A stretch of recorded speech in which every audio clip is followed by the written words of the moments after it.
A few moments later. Hello everyone, সবাই কেমন আছো? আশা করি অনেক ভালো আছো। তা আমি অনেক ভালো আছি। তো সকাল সকাল ঘুম থেকে উঠে গেছি। সকাল বলতে এখন 10টা বাজে। আর আজকে একটু দেরি করে ওঠা হয়েছে, কারণ 8টার সময় আজকে সবাই পরিবার মিলে 8টার সময় ঘুম থেকে উঠেছি। আর ওয়েদারটা দেখো, খুব মেঘলা মেঘলা করে রেখেছে, আকাশটা খুব একটা ভালো নেই। তো এখন আমি স্নান করে এসেছি, স্নান করে আসা হয়ে গেল। তো এবার আমি যাচ্ছি পুজো করতে। তো আজকে একটু আমি বেশি খুশি, কারণ একটু আজকে অন্য কিছু রহস্য লুকিয়ে আছে। তো তোমাদের সাথে সবই শেয়ার করব। তো প্রথমত পুজো করতে যাব, তো চলো। তো ঠাকুর ঘরের সব কাজ আমার হয়ে গেছে, ঘর মুছে নিয়েছি। আর কটা বাসন ছিল এখানে, সেটাও আমি মেজে রেখে দিয়েছি। তো চলো ঝটপট আমি আগে পুজো করে নিই। আমার মেয়ে দেখো এখানে গোপাল নিয়ে বসে আছে, গোপালটাকে পুরো ঢেকে দিয়েছে। স্নান করাবো এখন গোপাল ভাইকে। গপ্পু সোনা, বলো গপ্পু সোনা স্নান করে নাও।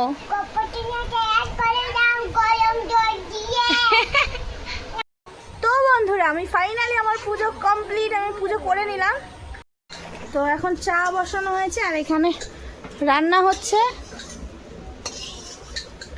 তো সকাল সকাল খাওয়ার একটু দেরি হয়ে গেছে, তো এখন নিয়ে বসে গেছি। এখানে মুড়ি সুজি বানানো হয়েছে আর বিস্কিট নিয়েছি, আর এখানে চা। তো বন্ধুরা, আমি রেডি হয়ে গেছি। সকালবেলা বলেছিলাম আজকে একটু বেশি খুশি খুশি আছি, তার জন্য। আর মা আমাদেরকে আমাকে শাড়ি কিনে দেবে, আর আমার মেয়েকেও কিনে দেবে। তো এক জায়গায় যাওয়ার কথা আছে, তার উপলক্ষে কিনে দেবে। তো চলো। তো সবাই বেরিয়ে গেছি, আর আশেপাশে প্রচুর কাদা জল জমেছে, এই দেখো।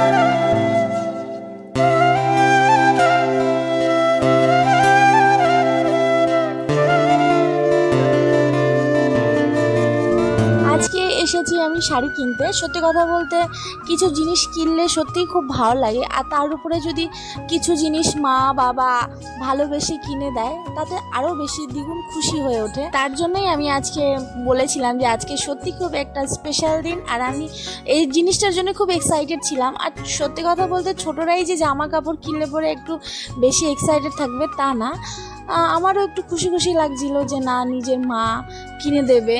তো সের জন্যই আমি তোমাদের বলছিলাম যে আজকে সত্যি আমি খুব খুশি। আর অনেকগুলোই শাড়ি দেখাচ্ছিল, তো প্রথমে গিয়েই একটা শাড়ি দেখতে পেলাম, তো ওই শাড়িটাই আমার ভালো লেগেছে। তো অনেক শাড়ি দেখানোর পরে একটা শাড়িও পছন্দ হচ্ছিল না, তো ফাইনালি একটা শাড়ি পছন্দ করে নিয়েছি। এই শাড়িটা আমার খুব ভালো লাগছিল, তো ফাইনালি আমার এই শাড়িটাই ভালো লাগছিল। তো সেটাই বললাম যে থাকুক, আর অন্য কোনো শাড়ি দেখবো না, যত দেখবো তত বেশি আবার লাগবে। তো আমি বললাম থাক, এই শাড়িটাই প্যাকিং করে দিয়ে দাও। তো ফাইনালি এই শাড়িটাই পছন্দ হলো, তো এই শাড়িটাই ফাইনালি আমি নিলাম। আর আমাকে দেখতেই পারছো এত আসলে এই শাড়িটা আমার দুই শাশুড়ি মা মিলেই কিনে দিয়েছে। একজন হচ্ছে মাসি শাশুড়ি আর একজন আমার শাশুড়ি মা, তার জন্যই আমার একটু বেশি খুশি লাগছে। তো যাই হোক, যেই জায়গায় যাওয়ার কথা ছিল আদেও যেতে পারবো কিনা সেটা আমি জানি না, কিন্তু তবুও কাপড় তো কিনতেই হয়। তো জামা কাপড় কিনে অলরেডি রেখেছি, যাওয়া হবে কিনা জানি না, কিন্তু দেখা যাক যাওয়া হয় কিনা। কিন্তু তবুও জামা কাপড় কিনে রেখেছি, যদি ভাগ্য ভালো থাকলে যদি যাওয়া যায়। তারপরে আমরা ওখান থেকে চলে গেলাম, কিছু ছোট ছোট জিনিস কেনাকাটির ছিল, তো ওখান থেকে কেনা নেওয়া হলো। তারপরে আমার বাচ্চাগুলোরও গরম লাগছে, তো ওদেরকে একটু আমার বৌদিদি দাঁড়িয়ে দাঁড়িয়ে একটু হাওয়া দিচ্ছে। আর ছোট ছোট জিনিস কেনার ছিল, কিনে নিয়ে ওখান থেকে চলে গেলাম। আমার মেয়েরও জামা কাপড় কিনতে হবে, সেখান থেকে চলে গেলাম মেয়ের জামা কাপড় কিনতে। আর সত্যি কথা বলতে এখানে খুব একটা জামা ভালো লাগছিল না কাপড়গুলো, তো আমরা ভাবলাম তো অন্য দোকানে চলে গেলাম। দেখছি যে এখানে ছোট ছোট বাচ্চাদের জিন্স পাওয়া যাচ্ছে, তো একটা টাঙানো ছিল, জিন্স পরানো ছিল, কিন্তু সেই জিন্সটা আমার মেয়ের মাপের থেকে, মেয়ে তো ছোট আমার যেহেতু, তো ওর সাইজের থেকে একটু বেশি, যেহেতু বাচ্চা মানুষ, আর একটু বড় থাকলে হয়তো একটু উল্টে টুল্টে যদি পড়ে যায় তখন আর এক সমস্যা। তো উনি বলছে যে না, আরও অন্য মডেলের জিন্স আছে, আমি একটু বের করছি, তো তোমরা দেখো। তো প্রথমে এই জিন্সটা বের করলো, তো দেখা যাচ্ছে যে জিন্সটা ভালো আছে, কিন্তু কালার অপশন অনেক ছিল, কিন্তু আমাদের ভাবলাম যে না প্রথমে যেটা দেখানো হয়েছে সেই জিনিসটাই বেশি ভালো লাগছে, তো আমরা সেই জিনিসটা নিলাম না। তো এটাই আমাদের ভালো লাগছিল, তো আমরা বললাম যে হয়েও যাচ্ছে যখন, তাও এইটাই আমরা প্যাক করে নিলাম। আর দুটো টপও কিনে নিলাম। তারপর ওখান থেকে বেরিয়ে এসে আমার দাদাও শার্ট কিনতে লাগছে, তো আমার ভাসুরও দুটো শার্ট কিনে নিল, তো ওনারও কেনাকাটি হয়ে গেল। তারপর আমরা ওখান থেকে বেরিয়ে আসলাম। তো আমাদের তো সব কেনাকাটি হয়ে গেল, তো জানি না আদেও যেতে পারবো কি না, ভগবান জানে। তো যাই হোক, সব কিছু কিনে তো নিয়েছি। যদি যেতে পারি তাহলে যাব, আর যদি না যেতে পারি তাহলে তো আর যাওয়া হবে না। আসলে আমার ছোটো বোনের বিয়ে লেগেছে, হঠাৎ করেই ওর বিয়ে লেগেছে, কিন্তু কি করা যাবে, আমার হাজব্যান্ড যেহেতু বাইরে কাজ করে সেটার জন্য আর হচ্ছে না, কারণ যতদিনে ও আসবে ততদিনে আমার বোনের বিয়েই হয়ে যাবে।